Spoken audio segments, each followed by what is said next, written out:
What's up, guys? Ivan here with getivan.com, and today I wanted to talk about whether or not link building is bad for SEO.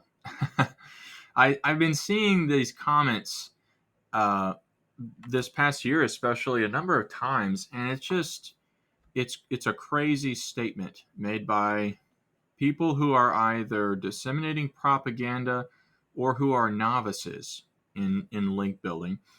And here's an example of an editorial opportunity I was getting ready to contact recently. And they had this note here: we do not accept guest posts and sponsored posts. It's against Google's policy. And they'll automatically block you if you have any editorial requests. So against Google's policy, apparently they're under the impression that Google owns the internet. No, Google cannot create a policy which says that you can't have editorial relationships with other website owners. So that's just delusional. This is a bit of an aggressive video today, guys, because this is like a crazy topic of confusion, and it's just aggravating from time to time. And I'm not super upset about it, but it's just kind of a nuisance to see these kinds of comments. Clearly, an editorial team here who's ignorant. They're ignorant of SEO. They don't know what they're doing. So they have a link here that goes to searchenginejournal.com.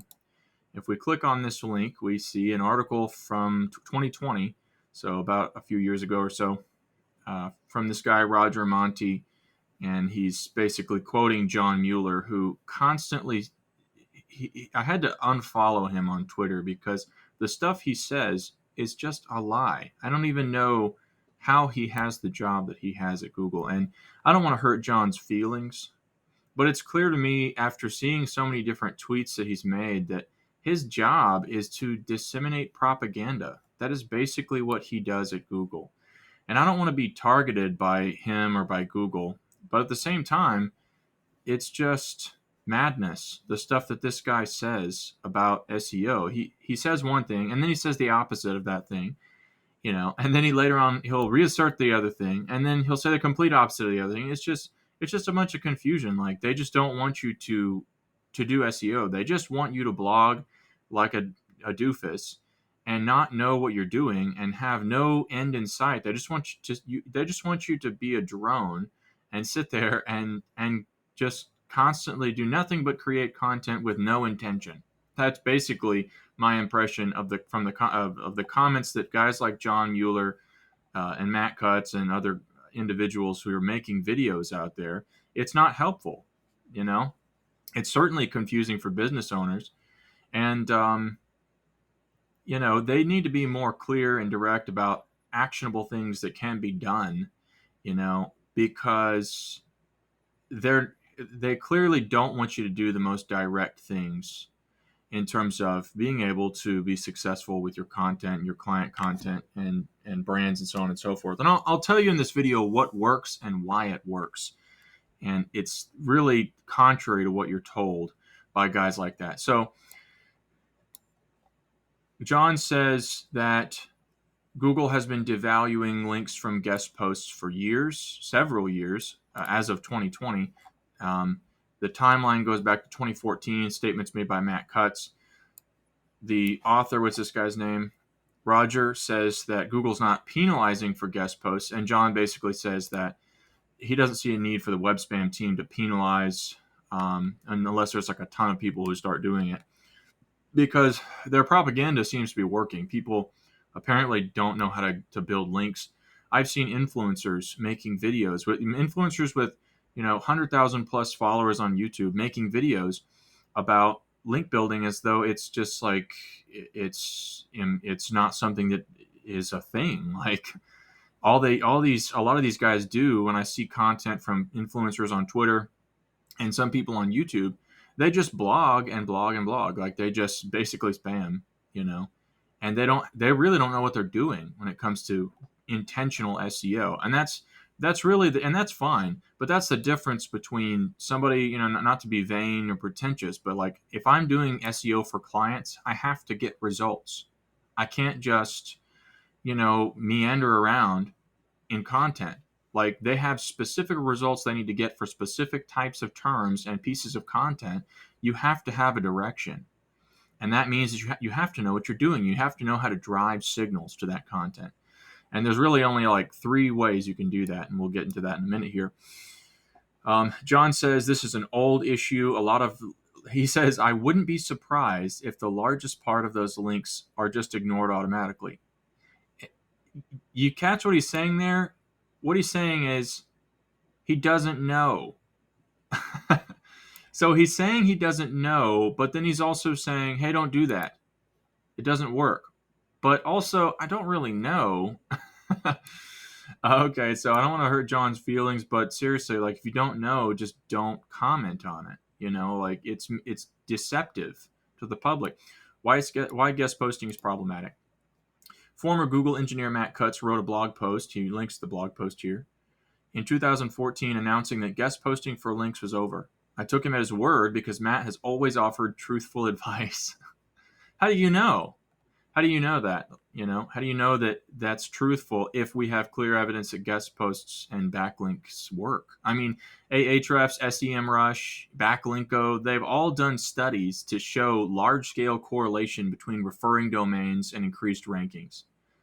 That's the scientific data out there that show links work. So doesn't that mean that Matt was not being honest? I think so. And not to hurt Matt's feelings, but it's just not, what he's saying here isn't accurate. Okay. He's talking about the SEO community, blah, blah, blah, blah, blah. Let's see. Issues with tagging links. It's obvious when things are guest posts. Well, if it's obvious, then why are they not all penalized? Why do they have rankings? Why does Google rank the actual entities that do the posts?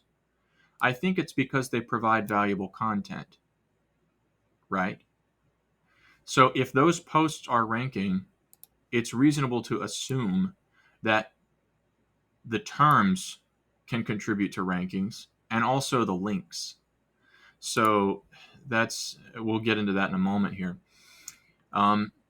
And then he says, according to FTC guidelines, it's apparent that he's saying that it's illegal to guest post, and that's just not true. The process is you contact an editorial team, they give you prices, and then they decide if they want to publish your content. And so they are making the decision to post that content. So it's just kind of misleading. Like, I don't know about the technicalities whereby that he's referencing here from the FTC guidelines.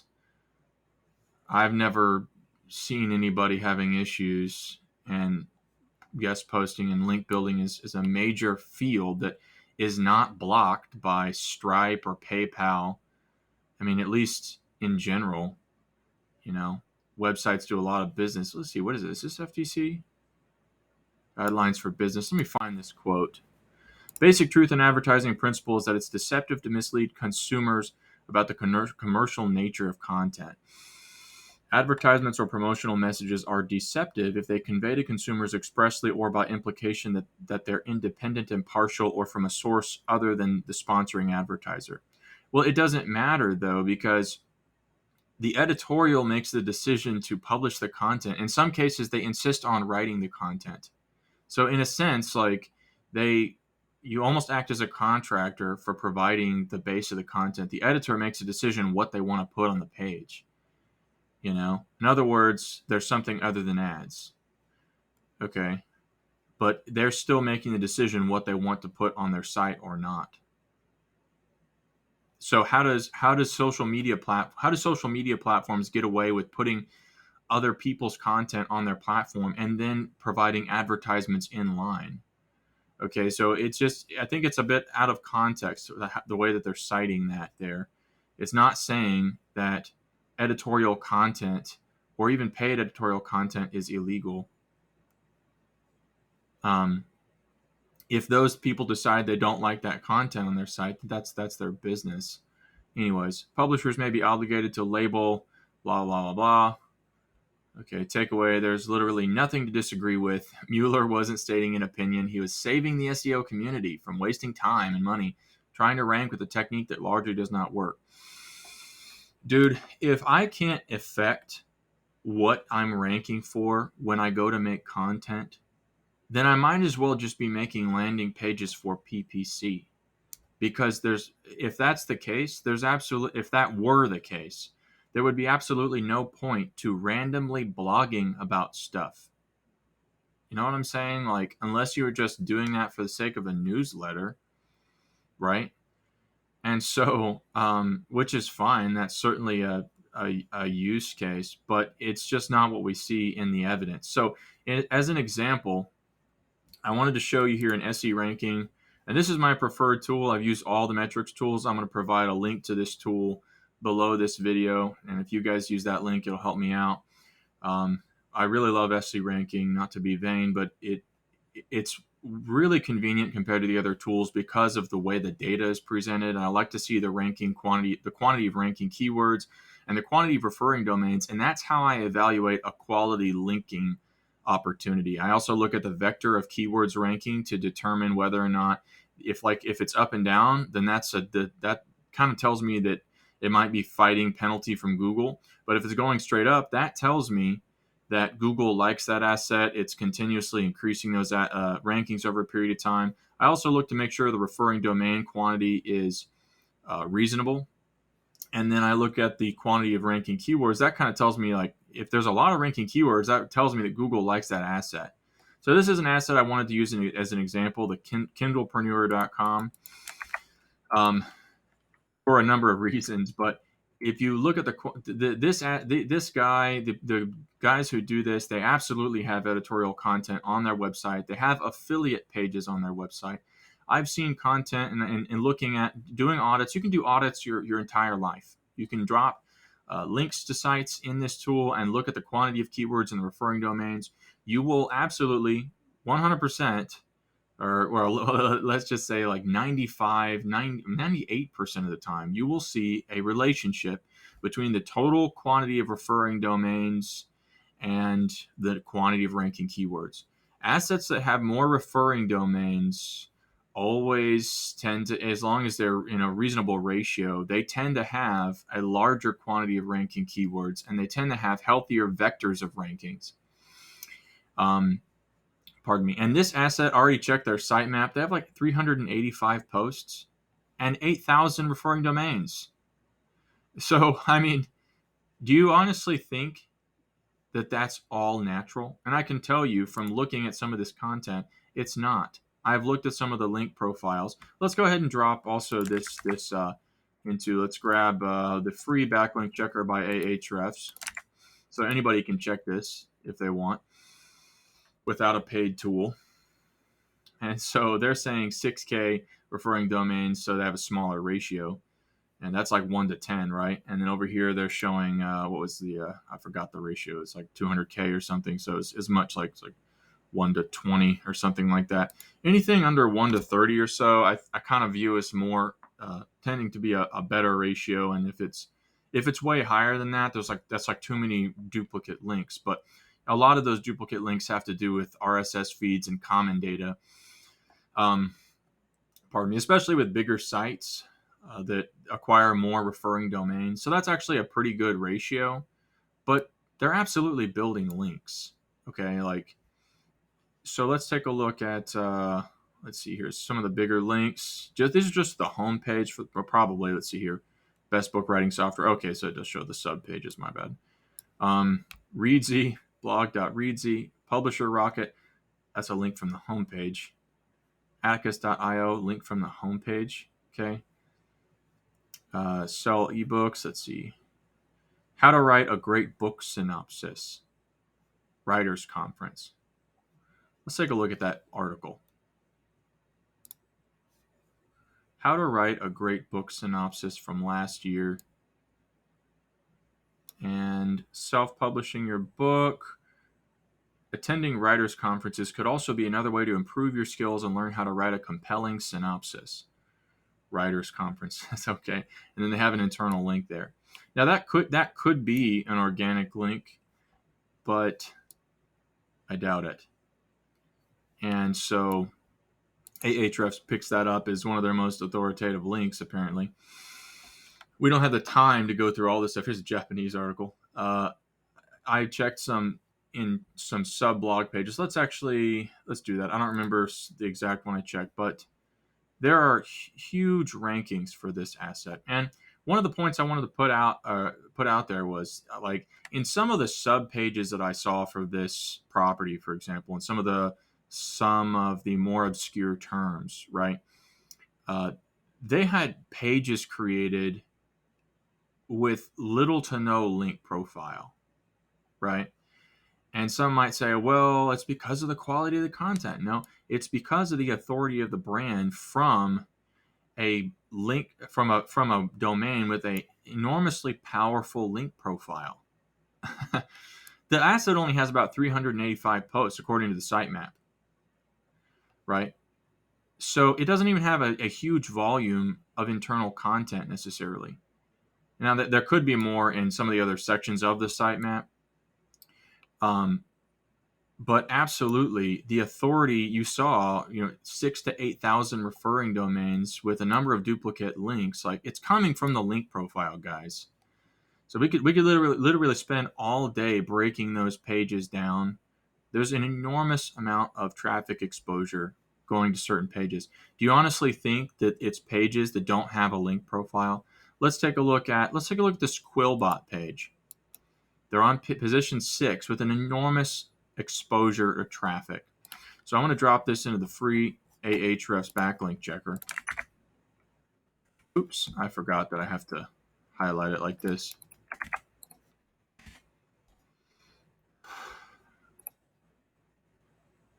"21 linking websites." That's actually low for how much traffic that is. Let's see. "How to summarize an article more effectively." Quillbot. In your own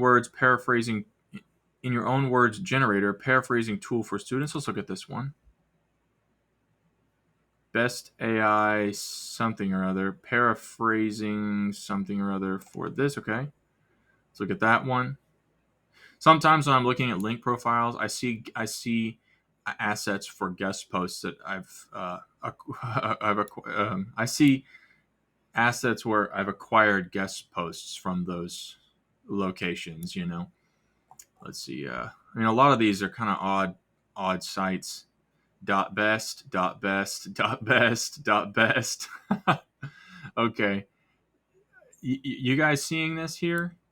I literally just pulled this out of a hat. I did not audit this before I did this video. .online. .best. You guys think that's organic? .best. .pics. .best. .best. Oh my gosh. No, of course it's not. They're creating those assets, obviously. So, in your own words, generator, when to use it. Man, this is spammy. Paraphrasing text, bad example of paraphrasing.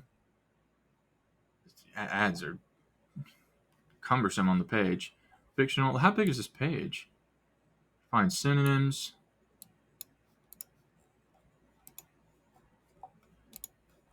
Golly. Something wrong here. It's hard to scroll. Can students use Quillbot? Is Quillbot considered cheating? Is Quillbot cheating in college? Oh my gosh, how big is this page? Let me copy this into the ye old character counter. Oh, okay. It's just saying 4,400 words. This is pretty huge, but you kind of see what they did there. Oh, and then look at the layout. Kamoji -best. Yeah, it's a subdomain. And then let's take a look over here. Idyllic dash best. Okay, is another subdomain. And then they're just going through, and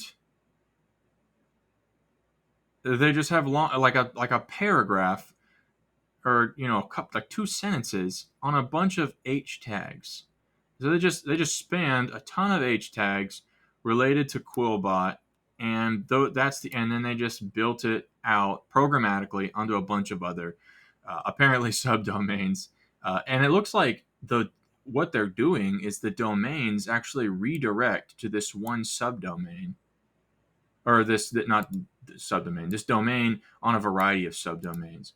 So, not to be a narc, I'm clearly kind of narking out here, but they're saying 10%. It's saying 10% do follow. It's interesting on the referring domains, and then that's not even that many. That's small. But look at the traffic exposure. Quillbot ranked position 6. I really want to look. Let me look at a new private window here at Quillbot and see if it's there. Quillbot. And what was it? Kindlepreneur position. Oh, there it is right there. Quillbot review. Is it a good tool for authors? Okay, so that's not accidental. And it's a solid article. But if somebody made a website that was just like the Quillbot guy, and they made, an article out of the blue with no authority on the brand, no authority on the URL itself, it would not rank. Everybody knows that. It takes a quality brand with a link profile. That is what it takes. You have to have supporting content both internally and externally. This query supposedly has 1.5 million searches a month. It's enormous. You honestly think that you're going to be able to do that without building links? You're delusional if you think that. And this teaching out there now, they're going to say, well, it's not about no links. It's about inorganic links. It's about link manipulation. You can't do guest posts. Well, what about this post?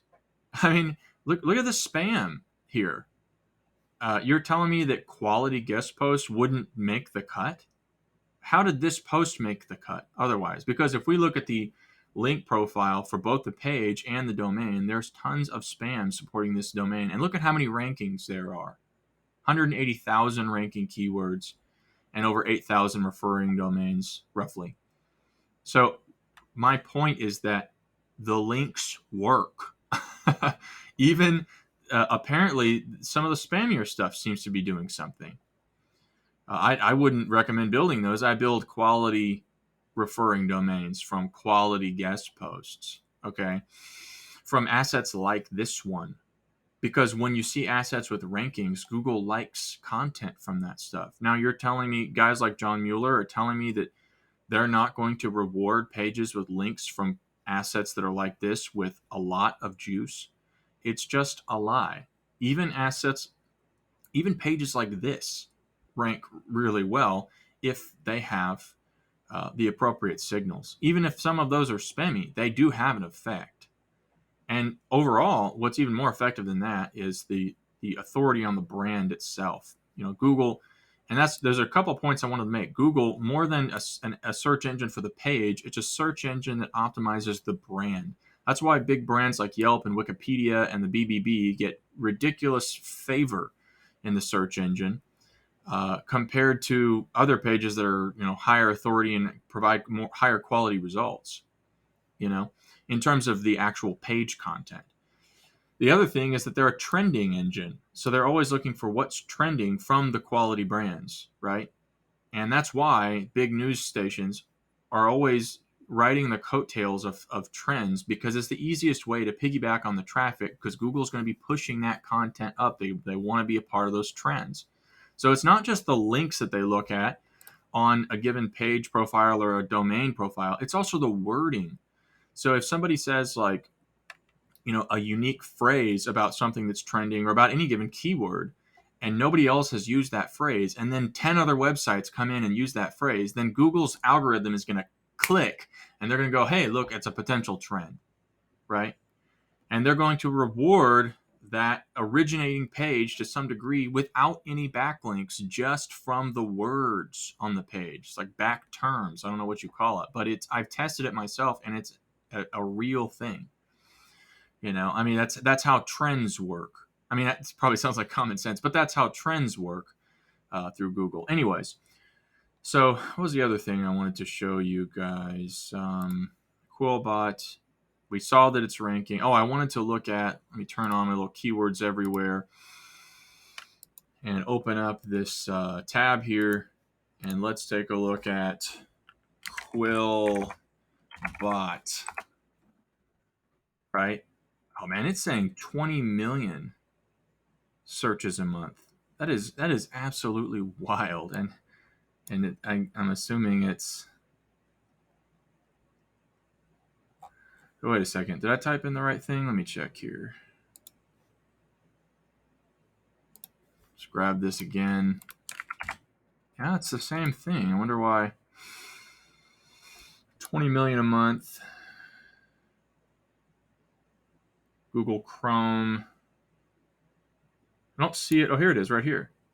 Man, that is just crazy. Like, this is saying 20 million a month global. This is probably highlighting U.S. search volume specifically, I would guess. Yeah, it's set on U.S. here. That's why. So globally, the traffic exposure for that is insane. They only have 21 referring domains.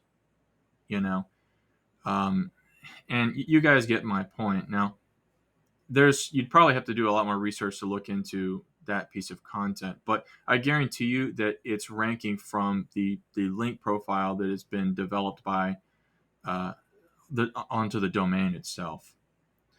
But it's interesting to see that they have spam going straight to the page and not even that much. So I'd love to hear that explanation when they say that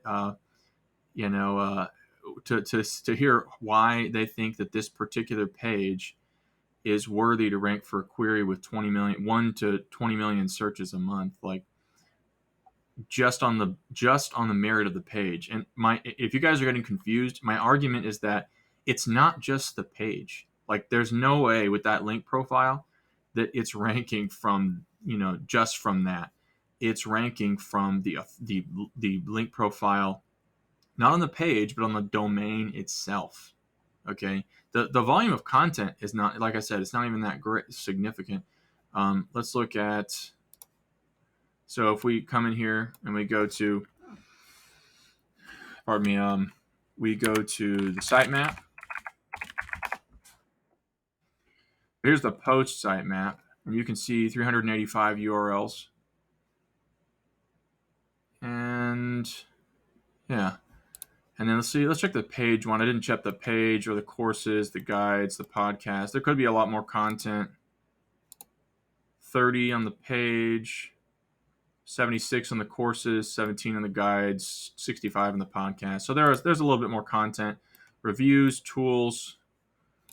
Let's see, 65, 40. So there's like maybe 600, right? There's a little bit more in there, maybe 700. So there's a little bit more content, but and some of the articles are fine, but they're not mind-blowing content. They're not like content where you think, okay, this is worthy of a 20 million article. Like, my point is that they're doing link building, okay, to all of their pages in little batches and to the root domain.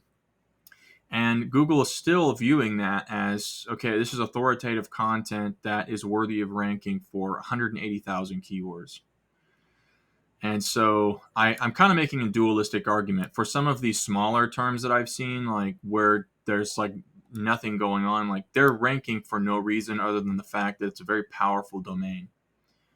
That's branding engine optimization, okay? That's not the actual on-page optimization that's going on there, right?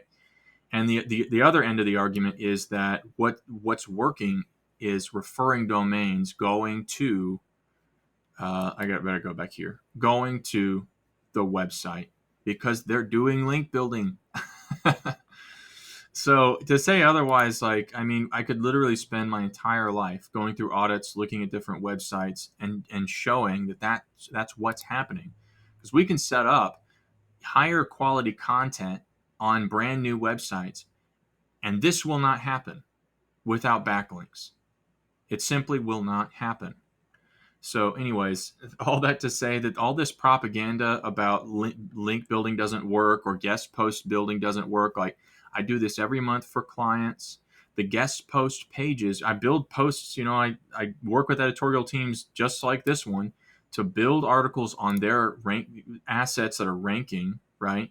And those pages rank for the keywords that I target. They were always, oftentimes they jump up in the first 4 pages, and the things they link to, they begin to rank, pardon me, and the terms that I use, they will rank other things that use those phrases.